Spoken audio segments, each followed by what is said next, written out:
Ladies and gentlemen, good afternoon.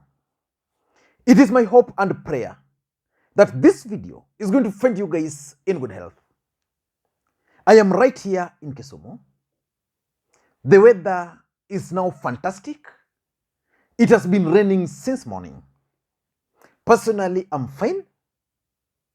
Maybe you could let me know where you are watching the video from and whether you are also fine. President Uhuru Kenyatta has very few days left for him in office. 6 days. Then he will begin the process of handing over power to the next president. But President Uhuru Kenyatta is clearly showing Kenyans the direction the new president is going to come from. President Uhuru Kenyatta is currently in Kisumu. And yesterday he held a meeting with the leadership from Nyanza or from this region. I want us to do a critical analysis about that particular meeting. But before we do that, I want to take you back to January. Early in January, President Uhuru Kenyatta attended Raila Odinga's birthday party in Karen. And during that event, the president kept on referring to Raila Odinga as the fifth. For me, that was the day I concluded that Raila Odinga is likely to become the next president of the Republic of Kenya. Then again, before the president arrived in Kisumu, the Kisian-Bondo Road was being recarpeted. And the residents there are alleging that the rate at which it's being recarpeted or repaired had never been seen before. So I tend to think that President Uhuru Kenyatta is showing Kenyans where the next president is going to come from. And I'm also getting credible information that William Ruto is actually an isolated man. No senior officer is currently picking his calls, especially those managing the security. So I don't know how he's going to become the president, William Ruto, because the intelligence already know who is going to become the next president. And by this time, in an ideal situation, they'll be working towards setting the stage for ushering in that new leader. That's why I believe that whatever we are seeing in Nyanza happening are the signals which the president is sending. And of course, the president yesterday met with the leadership from Nyanza region in the absence of Raila Amolo Odinga, who is busy with his campaigns. But before we get into the details of that meeting, if you're watching this channel for the first time, I want you guys to take a second or two, click that subscribe button so that next time we produce a video like this, YouTube will automatically notify you.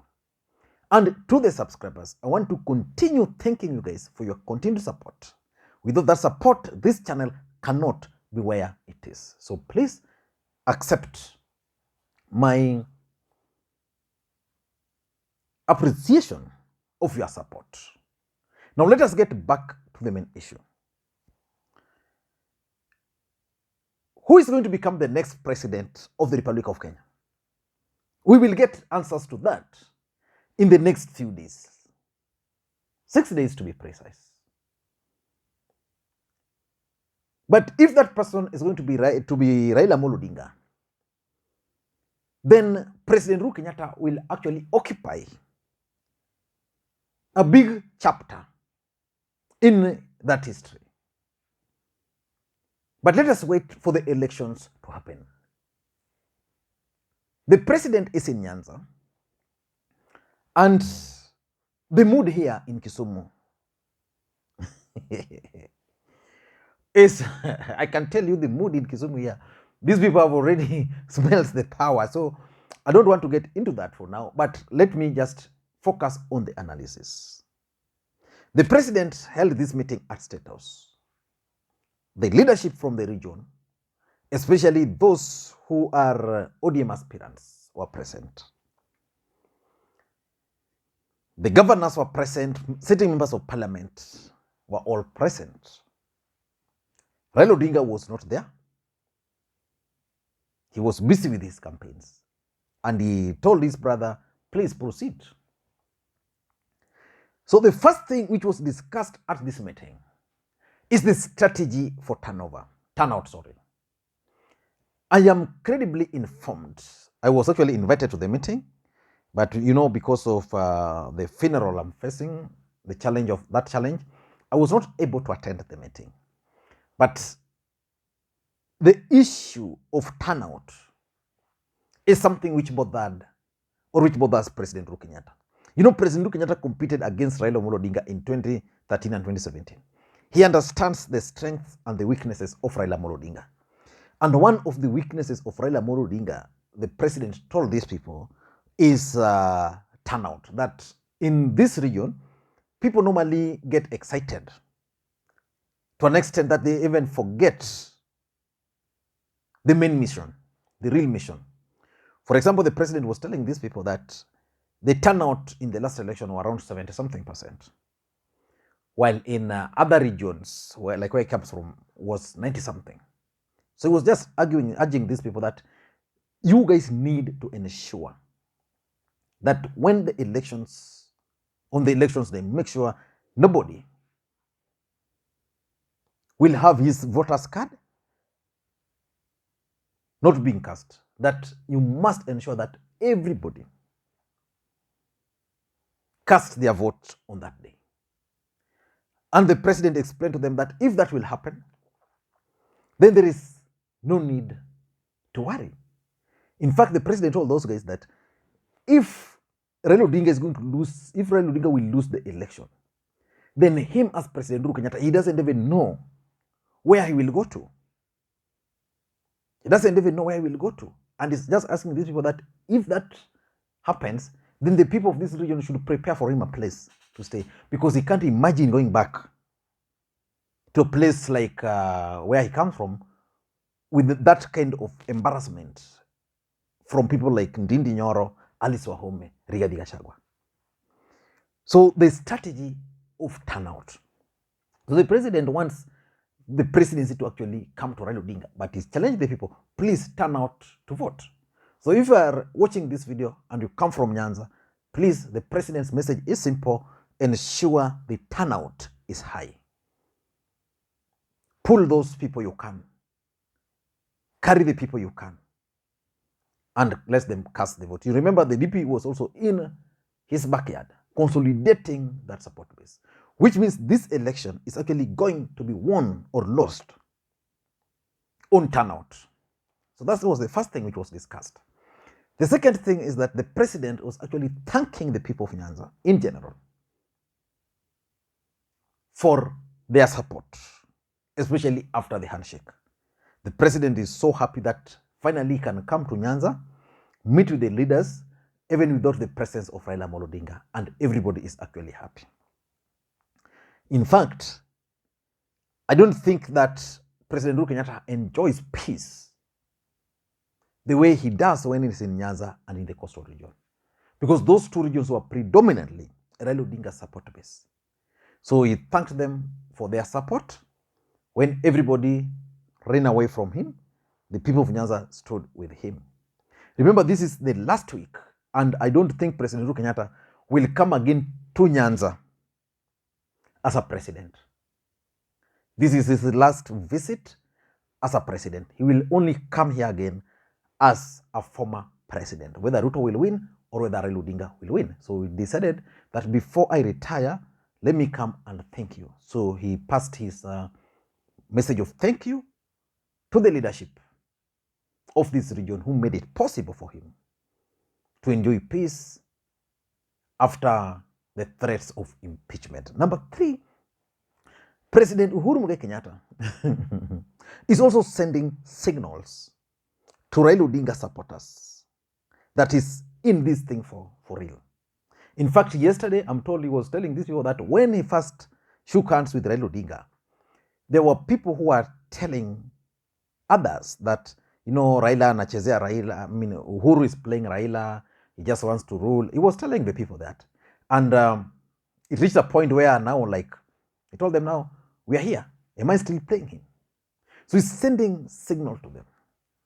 And the importance of President Uhuru Kenyatta sending this signal is that he wants Raila Odinga's support base to turn out in large number. I've always opined on this platform that Raila Odinga only needed direct endorsement of President Uhuru Kenyatta.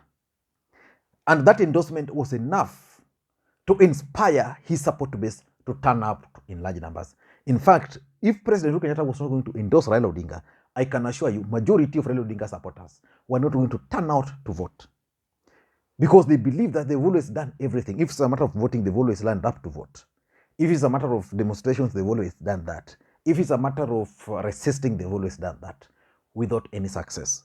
So if Raila Odinga was not going to receive the deep state, in quotes, backing, then they were not going to be bothered to go to the polling stations to vote. But now they are going to do that. Why? Because the president is sending signals that I'm supporting this guy.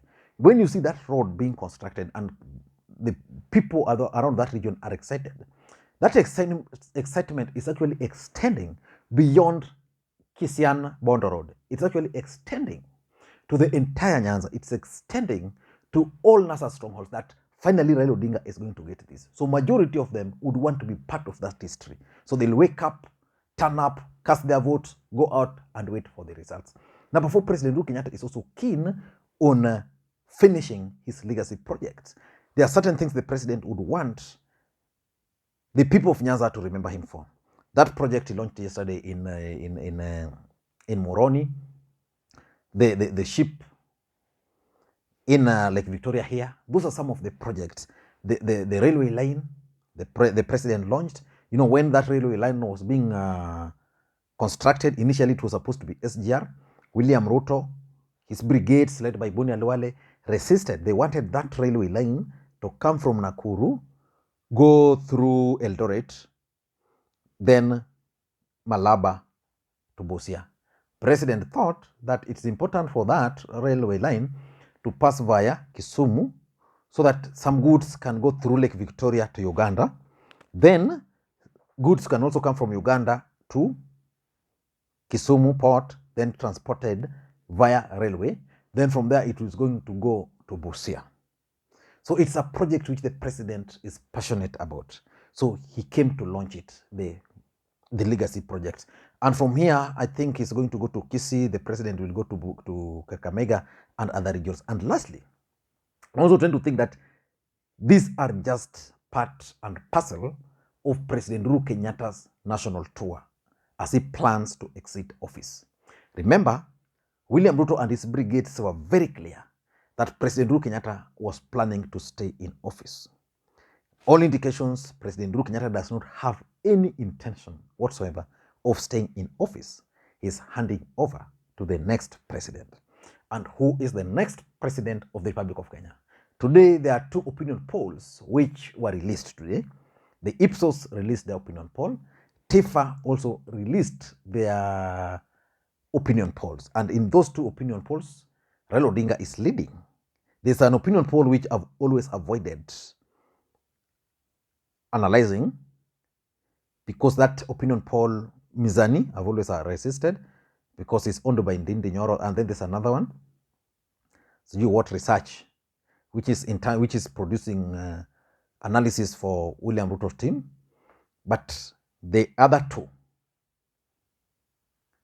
are saying that if elections were to be held in this country today, Raila Odinga will win. But none of them will gather the 50% plus 1 vote. I don't know what you think. That's my take. Thank you guys. In case you're watching the channel for the first time, please take a second or 2, click that subscribe button so that next time we produce a video like this, YouTube will automatically notify you. And to the subscribers, I want to continue thanking you guys for your continued support, because without that support, this channel cannot be where it is. Thank you guys, and please, may you have a good day. Bye-bye.